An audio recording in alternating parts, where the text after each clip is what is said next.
그 월급에 잠이 와?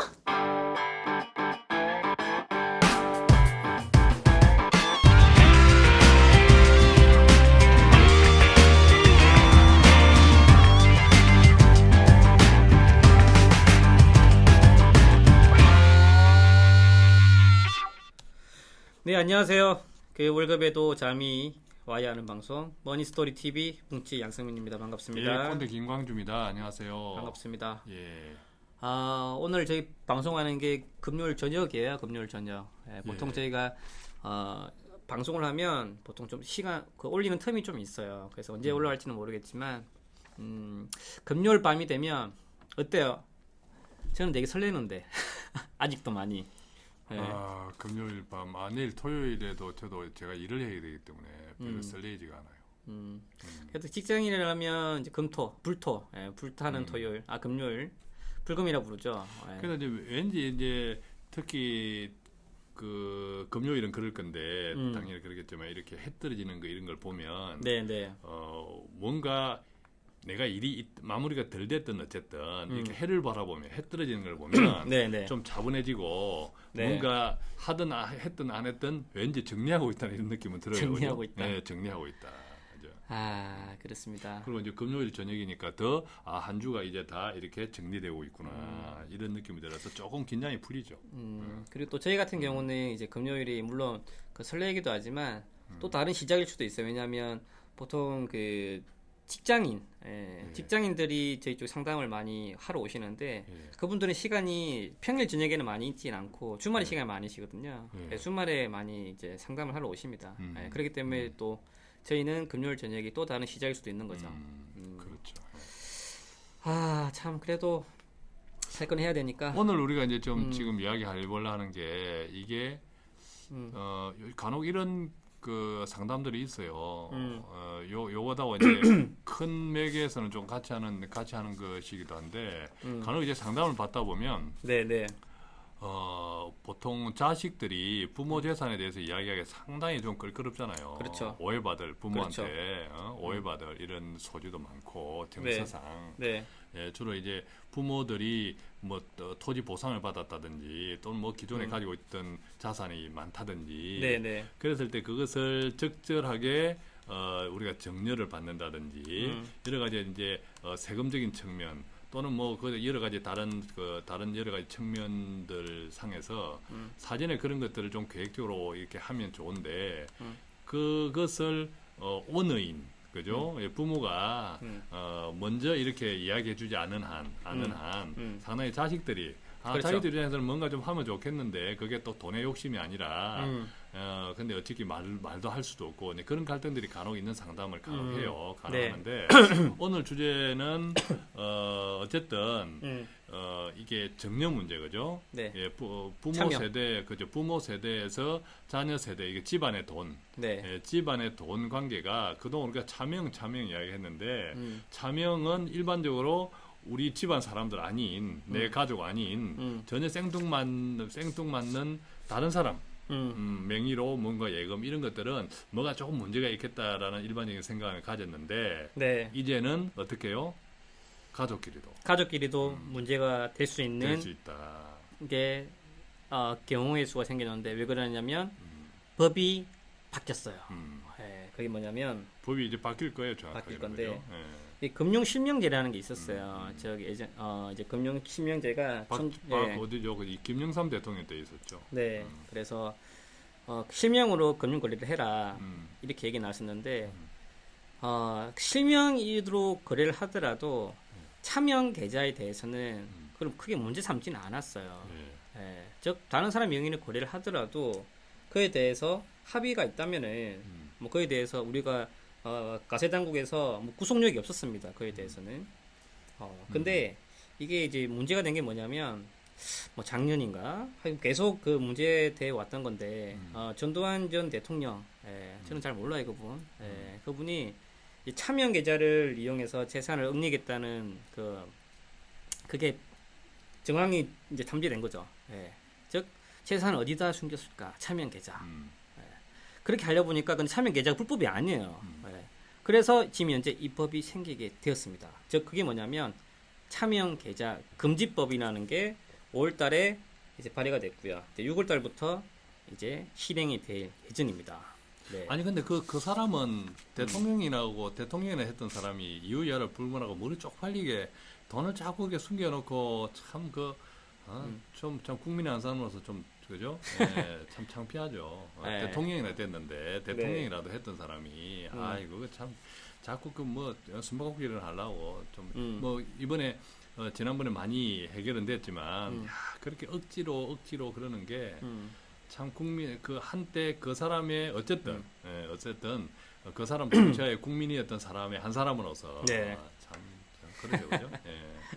자, 그런데 이런 문제가 네. 이제 우리 가정에서 생길 수 있다라는 거예요. 네. 예, 이게 상황에서. 차명 거래 금지법이 요지가 뭐냐면 쉽게 말하면 내가 이제 꼰대 씨한테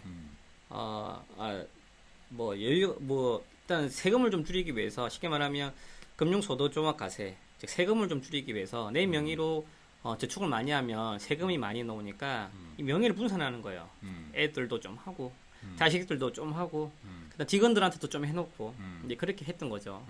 그리고 궁극적으로는 이제 추후에 내가 그것들에 대해서 돈을 가져오는 거고요. 그렇죠. 네. 보통 이제 요즘 금융소득 종합과세가 과거에 4천만 원에서 2천만 원으로 뚝 떨어져 놓으니까 조금 이제 여유가 있는 분들은 은행에서 이자만 가지고도 자칫 그렇죠. 또는 요즘 뭐 펀드도 하고 등등 하니까 자칫 자기 명의의 그 2천만 원 그로 인한 소득이 금융 소득이 2천만 원 넘어갈 수 있는 경우가 많아졌다는 네. 거죠. 네. 근데 이제 예전에는 이렇게 간행적으로 많이 했었어요. 그래서 이제 세무조사가 나오면 이 차명 계좌가 대해서 조사가 많이 나왔는데, 근데 지금 차명 계좌 금지법이 통과되면서 어떤 일이 벌어지냐면 쉽게 말하면 내 명의를 빌려준 꼰대 씨가 이거 내 거야 이렇게 주장하면 내가 그걸 가져올 수 없다 이거죠. 예전에는 그냥 가져오셨어. 근데 지금 현재 차명 계좌 금지법이 통과된 이후에 차명이지만 그 차명을 빌려준 그 소유자가 저 꼰대 씨가 이거 내 계좌에 내 돈이야 이렇게 주장해버리면 내가 실질적으로 돈을 빌려주고 차명으로 내가 쓰고 있어서 그냥 가져오면 됐던 게 이제 원칙적으로 못 가져오게 된다 이거죠. 네. 그걸 어길 시에는 이제 벌금과 형사처벌을 받는다 이겁니다. 근데 재밌는 거는 이렇게 되다 보니까 어떤 일이 벌어지시냐면 이게 5월 19일자 경제신문 기사인데요. 가족끼리 문제가 된다 이거죠. 가족끼리. 예. 이제 옛날에는 뭐 옛날도 요즘도 그러죠 사실은 조금 이제 큰 돈이 아니라도 큰 돈이 아니라도 요즘 자꾸 세금 하니까 왠지 따져보지도 않고 왠지 불편한 마음이 생기고 내 계좌에 뭐 2, 3천이라도 있을 때 그렇죠. 그러다 보니까 혹시나 싶어가지고 또 내 애들 그죠? 내 애들 명의로 그걸 이제 나누어 놓는데 그렇죠. 자, 이 과정까지는 사실 그닥 뭐 이렇게 우리가 범법이라든지 그런 불편함까지는 없었어요. 그렇죠. 그냥 뭐 내 식구들이니까 그죠? 네. 뭐 통장 하나 거기 돈 좀 넣어놓자 이런 경우가 많은데 이제는 이게 이 자체도 그런 순수한 그죠? 네. 마음과 달리 네. 문제가 될 수 있다는 거죠. 그렇죠. 내가 궁극적으로는 이자를 좀 절세하고 어찌 보면 이게 뭐 좀 절세 차원으로서 많이 활용했던 것 같아요. 명의를 분산했는데 근데 궁극적으로는 자녀 명의로 하고 있다가 나중에 내가 돈이 필요할 때 그 돈을 다시 가져오겠다 이렇게 많이 해서 자녀 명의로 금융상품들 가입을 합니다. 근데 애가 이제 머리가 큰 거야. 얘가 지 계산이 이제 생겨. 풀이가 지 계산이 머리에 피가 생겨요. 마르고 지 계산이. 이제 조금 이제 지 계산이 생긴 거지. 야, 그리고 요즘 아빠 하는 거 보니까 너무 싫어. 아빠를 이제 싫어하게 되는 거지. 어떻게 하냐? 야, 이거 내 거야 이거 안 줘. 이래 버리는 거야 얘가. 돌변해 버리는 거죠. 그럼 어떻게 된다? 돈을 못 가져온다 이거예요. 못 가져온다. 네. 못 가져온다. 이게 차명계좌 금지법입니다. 네.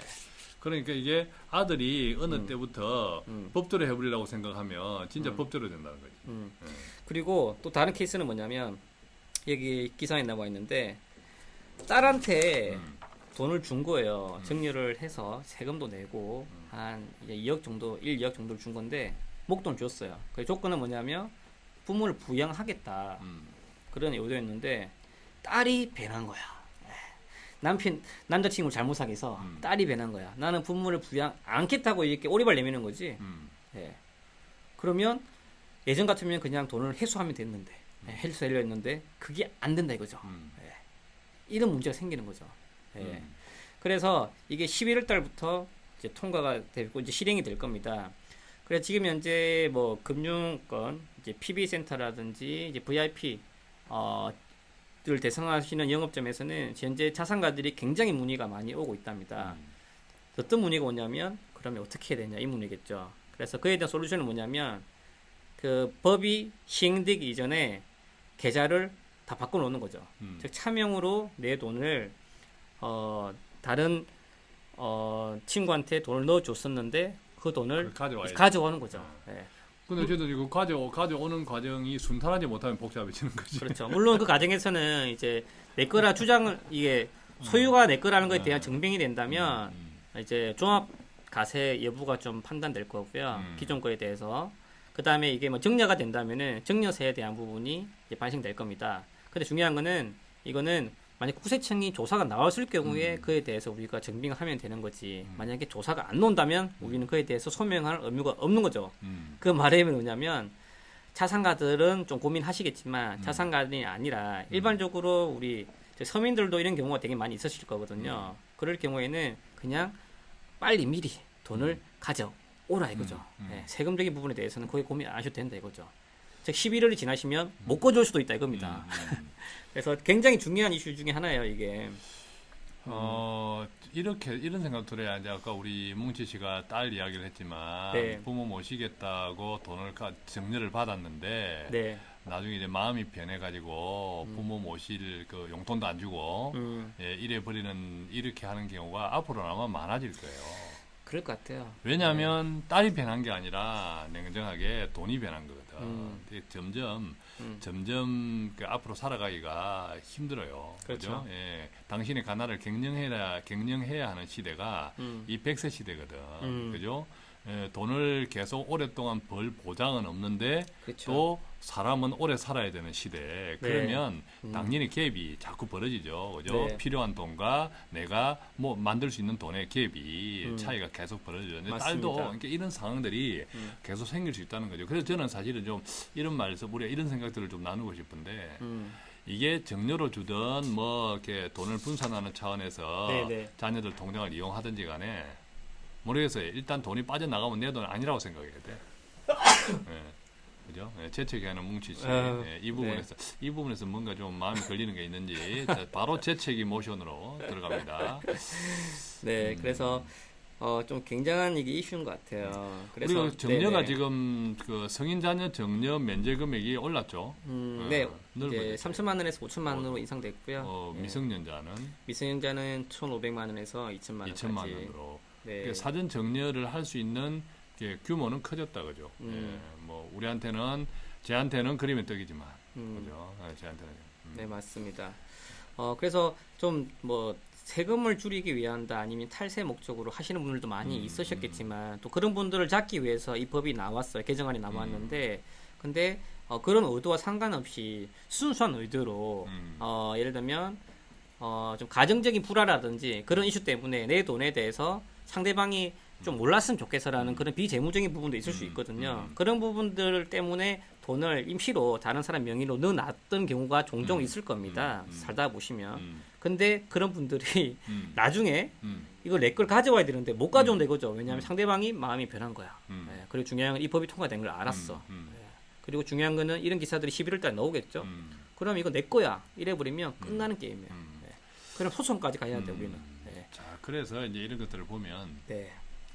앞으로는 이제 큰 틀에서 보면 이 복선이 깔려 있는데 깔려 있죠. 그죠? 이 큰 틀에서 보면 모든 사람들이 이제 세금을 걱정해야 된다. 그렇죠. 그죠? 세금을 걱정해야 된다. 심지어 부자 자녀 간에 그죠? 이 자식과 부모 간에 이런 아무런 생각 없이 순수한 마음에서의 어떤 이렇게 계좌 이전이나 그죠? 네. 이제 뭐 엄밀히 말하면 차명이나 이런 것들도 나중에 그냥 법적으로 판단받는 시대가 되어 있다. 네, 맞습니다. 그렇게 되어 있다는 거죠. 네. 그만큼 우리는 세금이 조금 더 철저해져야 되고 점점 더 투명해진다. 예, 투명해야 되고 지금 내가 뭐 몇천만 원의 돈이 내가 여윳돈이 없는데 뭐 이게 뭐 중요해 이거 내 이야기 아니야가 아니라 그렇죠. 그죠? 앞으로는 그럴 수 있다는 거고 맞습니다. 내가 돈 여유가 없어도 세금에 계속 왜냐하면 돈이 자꾸 정부가 맞습니다. 필요하니까 네. 이런 것들에 대한 경각심을 우리가 잘 가져야 되리라고 봐요. 네, 그리고 참여 계좌 이제부터는 함부로 하면 안 됩니다. 예, 그리고 네. 더 중요한 것은 결국 이제 이런 것들이 법적인 이전에 부모와 자식 간에 그죠? 네. 이런 대화 또 어떤 그 마음의 공감, 네. 그죠? 100세 시대를 함께 잘 행복하게 살아야겠다는 이 계획, 이런 것들이 조금 이제 공유가 돼야 된다는 거죠. 그렇죠. 예, 부부간에도 그렇지 않겠습니까? 예, 부부간에도. 마찬가지죠. 그죠? 예, 부부간에도.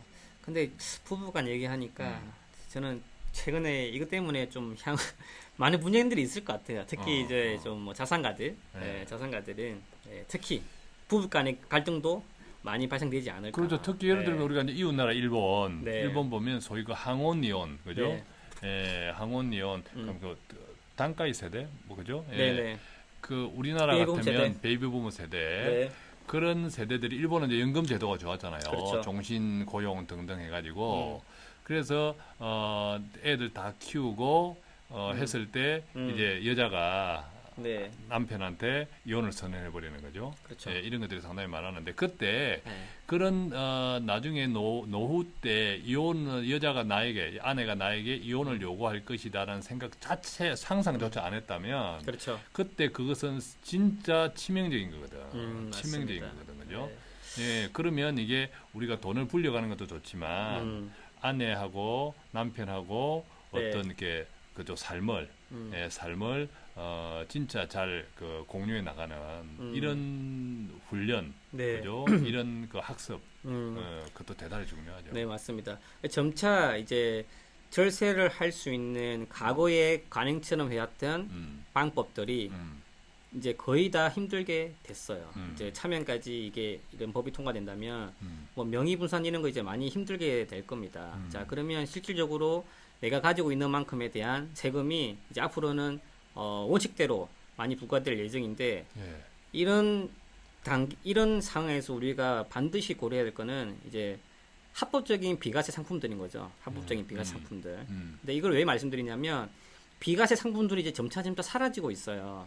많이 이제 사라지고 있고 그리고 이제 우리나라 금융소득세도 현재는 15.4%지만 추후에 뭐 30%까지 인상된다는 보고서도 많이 나와 있고요. 그러니까 실질적으로 상대적으로 선진국가들에 대해서는 선진국들은 금융소득세가 굉장히 높습니다. 우리나라 한 2배 정도 수준이 되는 거고요. 예. 그리고 뭐 예를 들면 과거에는 그 장기 상품에 대한 비과세 혜택이 보험 상품 같은 경우는 5년 이상 유지시 비과세였어요. 근데 일정 기간 지나니까 7년 이상 유지시 비과세, 현재는 10년 이상 유지시 비과세. 비과세는 결국 이제 없어지죠. 그렇죠. 그래서 예. 비과세 상품들은 점차적으로 사라집니다. 예, 없어집니다. 그래서 예. 궁극적으로는 추후에 수익률도 중요하지만 궁극적으로는 세후 수익률이 중요하기 때문에 그럼요, 예. 지금 시점에 내가 뭐 세금 고민 안 하기 때문에 그걸 안 해둘 게 아니라 10년, 20년 뒤에 자산이 분명히 늘 겁니다. 그때부터는 당연히 세금에 대해서 민감해 줄 수밖에 없을 거예요. 그럼 그때 우리가 비과세 상품을 찾을 수 있냐? 없다 이거죠. 예, 그러니까 점차 비과세 상품들은 사라지고 있는 추세입니다. 즉 합법적인 절세가 가능한 상품들에 대해서는 우리가 사전에 포트폴리오 차원에서 조금씩은 넣어두는 게 필요하다 이거죠. 네. 오늘 우리가 표현을 이렇게 좀 정리해 봐야겠네. 뭐죠? 뭉치 씨가 한참 떠들 때 저는 뭉치 씨 이야기 안 듣고 오늘 표를 어떻게 우리가 정리할까? 왜냐하면 네. 우리 뭉치 씨는 너무 당연한 이야기를 다 당연히 하니까 아주 네. 중요한 이야기를 네. 당연한 이야기를 중요한 이야기를 하리라고 믿고 네. 오늘 표 그죠? 오늘 표 착한 아들도 다시 보자. 착한 아들도 다시 보자. 착한 딸도 다시 보자. 착한 딸도 다시 보자. 슬프다. 그죠? 네. 근데 다시 보자라는 것이 뭐 나쁜 각도로 빼딱하게 보자 이런 뜻이 아니라 그죠? 사람이 변하는 거 아니에요. 사랑이 변하는 게 아니라니까요. 사랑이 변하는 게 그죠? 맞아요. 예. 그게 아니라 진짜 이런 다들 이렇게 100세 시대에 각 세대, 즉 아들 세대, 부모 세대가 처한 환경이 다 달라요. 그렇죠.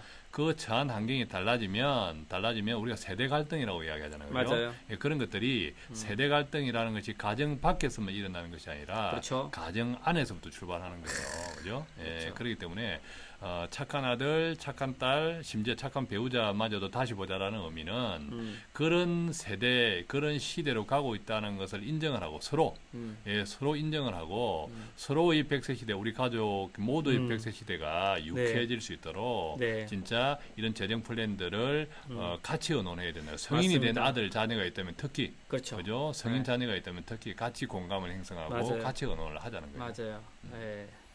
그래서 부모의 노후의 안정성이 결국에는 이제 자녀에 대해서 분명히 영향을 미치게 되어 있습니다. 그럼요. 맞죠. 예, 예. 예. 아니 내 부모가 진짜 형편이 어려워서 그러고 있는데 아들인 내가 네. 마음이 편하겠습니까? 맞아요. 아 이거 쉽지 않아. 이거 1년도 아니고 그거 절대 안 그렇습니다. 그래서 이게 제가 100세 시대 가난 경영에서 중요하게 이야기하는 세대 중첩 이야기를 하죠. 맞습니다.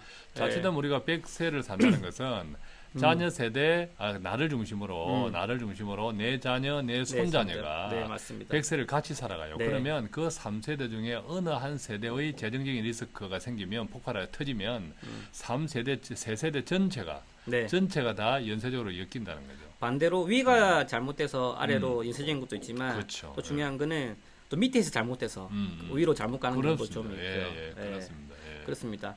자녀가 사고치서 부모가 잘못되는 경우도 있지만 부모가 잘못돼서 자녀가 잘못되는 경우도 좀 있다. 근데 지금 현재 보면 특히 이제 대부분 윗세대 중심으로 이런 플랜들이 많이 이루어져요. 예. 일방적인 거죠. 근데 전 반대로 이제 꼰대 씨가 얘기하는 100세 시대에서는 내가 만약에 2세대라면 1세대에 대한 부모에 대한 노후에 대해서도 우리가 관심 가질 필요가 있을 것 같아요. 예. 네, 그런 거에 대한 적극적인 관심 그런 것도 필요할 것 같습니다. 네. 자, 착한 아들, 딸도 다시 보자. 착한 아들, 그죠? 딸도 예, 다시 보자. 착한 배우자도 다시 보자. 그죠? 네. 그래서 오늘 뭐 정리 아닌 차명의 내돈들 이걸 뭐 세법적으로나 네. 또는 뭐 법, 차명 이렇게 법 이게 사실은 표면적으로 이야기했지만 진짜 본질적인 것은 조금 전에 우리가 나누었던 네. 그런 이야기인 것 같아요. 예. 네. 사모님도 다시 봐야 됩니까? 늘 다시 보고 있습니다. 저는 늘 다시 보고 있어요. 늘 다시 보자. 네. 늘 다시 보자. 알겠습니다. 예. 요즘 책은 잘 나가요? 예, 그래도 꾸준히 비수기에도 불구하고 약간 이제 이렇게 뭐 성수기보다는 못하지만 네. 그에 비하면 조금 떨어졌지만 그래도 꾸준히 네. 이런 비수기에도 불구하고 찾아주는 분들이 많은 것 같아요. 그만큼 시대가 힘들다 어렵다라는 것들을 다 네. 같이 공감들을 많이 하시는 것 같아요. 네. 우리는 뭐 방송 열심히 해야 되거죠. 네. 공정 방송, 네. 오직 청취자들만을 위한 그죠? 편파 방송. 네. 그래서 오늘은 참여 계좌에 대해서 간략하게 말씀 나눠봤고요. 혹시라도 추가적인 질문 사항이나 개인적으로 궁금한 사항이 있으시면 저희 머니스토리.tv 홈페이지 들어오셔서 간략하게 메모 주시면 저희가 충분히 검토 후에 답변 드릴 수 있도록 하겠습니다. 예, 자 유쾌한 100세 시대를 위한 공정 방송 머니스토리 TV 오늘 순서는 여기서 마치도록 하겠습니다. 수고했습니다. 네, 수고 많으셨습니다, 꼰대씨.